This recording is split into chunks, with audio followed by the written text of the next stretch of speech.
the channel, everyone. Today we're looking at the V1 Reichenberg from Special Hobby in 1/32 scale.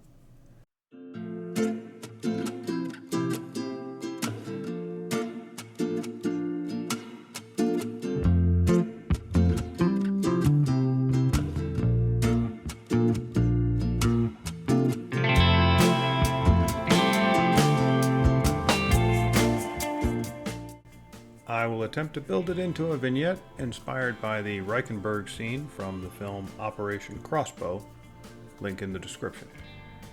And my hope was to have the Reichenberg looking roughly like it does toward the end of the scene, and have a figure out in front to portray Hannah Reich. The tooling looks quite good with raised and recessed details throughout. The plastic, on the other hand, left much to be desired. Quality control was not on the menu. One of the sprues had missing and broken parts. It appeared that there were significant differences in the injection process for the different sprues, as the fuselage sprues had a very matte, slightly textured surface, while the wing sprue was extremely glossy. The clear plastic was okay, but the gate placement, especially on the front of the canopy, was quite large and not really in a good spot. Included with everything else, there's also a small photo etch fret and a decal sheet. More on the decals later. The instructions were not great. When building the cockpit, I recommend you actually start at around step 4 and then reference back to step 1 for figuring out how to assemble the different interior parts. One thing to note here is that you will have to do some scratch building to complete the build, including using wire to complete the cockpit and plastic rod for the engine insert assembly. Now, I can see the argument for using wire for some of the cockpit details. There were a few bits I think that could have been molded on details without relying on the wire, but the need for the plastic rod for the engine insert left me very confused though, as that seems like it should have just been a molded part included with the kit. Now, before we get into the meat of the build, I think it is important to point out that fit is a major issue with this kit. I did a quick test fit with just 2 halves of the fuselage, and I was pleasantly surprised. It looked like it was going to be a perfect fit. Unfortunately, looks can be deceiving. Once you try and get the cockpit and the engine insert into the fuselage, nothing comes close to fitting. Now, at first, I thought it might be me, but a quick turn through the almighty internet, and it seems that everyone has this problem. So, you will have to seriously mangle the engine insert and cockpit bulkheads to get things even close to a good fit. I recommend that you do the bare minimum assembly on the cockpit, just the central beam, the seat, and the bulkheads to start with, and then just start removing material and test fitting over and over again until it comes together. The same thing with the engine insert assembly. I had to remove a lot of material in order to get that to fit in there and actually have the fuselage come together. So you're just going to have to do that, test fit, try again, over and over until you get the result you're after. Now, as I mentioned earlier, the instructions for the cockpit assembly aren't great and can give you the impression that they only expect about half a pilot to fit inside.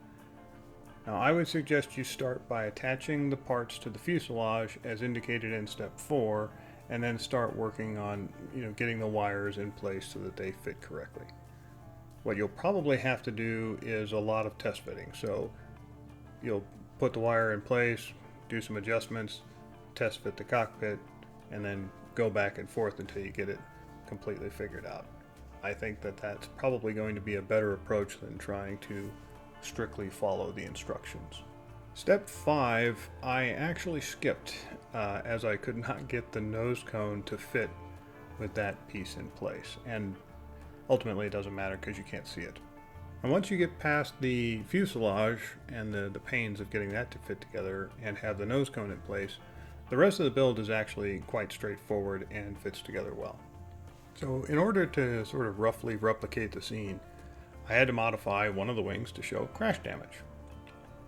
Unfortunately, I had the wing upside down, and I didn't catch that until it was basically too late to do anything about it, so I just said the heck with it and put the wings on upside down, and I don't think anybody noticed right away. So I just ignore it. Like, goodness isn't going for any kind of a big competition. This is mostly just for fun. Now, as for the wing damage itself, all I did was just cut some of the plastic on the inside of the bend, kind of like little triangles, so that I could bring the wings together, and then just bent the plastic over and glued everything on. Once I had everything glued into place, I used a generous amount of sprue goo, which I would smooth over with Tamiya Extra Thin to give it kind of a wrinkled metal appearance, and that actually worked out really well. And to top everything off, I printed out my own decals for the tail marking. The Reichenbergs didn't actually have tail markings, and I also added a Frau im Mund marking just for fun. Now, speaking of the decals provided in the kit were, for me at least, unusable. They disintegrated the moment I tried to slide them off of the sheet, and the only decal that partially made it onto the kit was a mangled instrument panel decal. So yeah, it might have just been mine, but be warned. As for the basing for the scene, that was a bit of a learning experience. For one thing, I discovered that if I'm going to build my bases using foam, I should invest in some foam cutting tools. The whole X-Acto knife, and yeah, that was a bit of a mess. Additionally, I was thinking that in the future, if I want to create kind of modulated terrain like I was doing here, where I had like tide pools and things like that, it might actually be easier to add material rather than subtract material like I tried. So I don't know if that's strictly true, but I'll give it a try in the future.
So as a whole, I am disappointed that Special Hobby messed it up this badly. I mean, this is a very simple subject.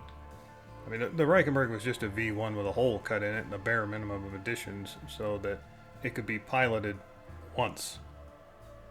So I can't really recommend this kit to anyone unless you're just hardcore jonesing to build a 1/32 scale Reichenberg.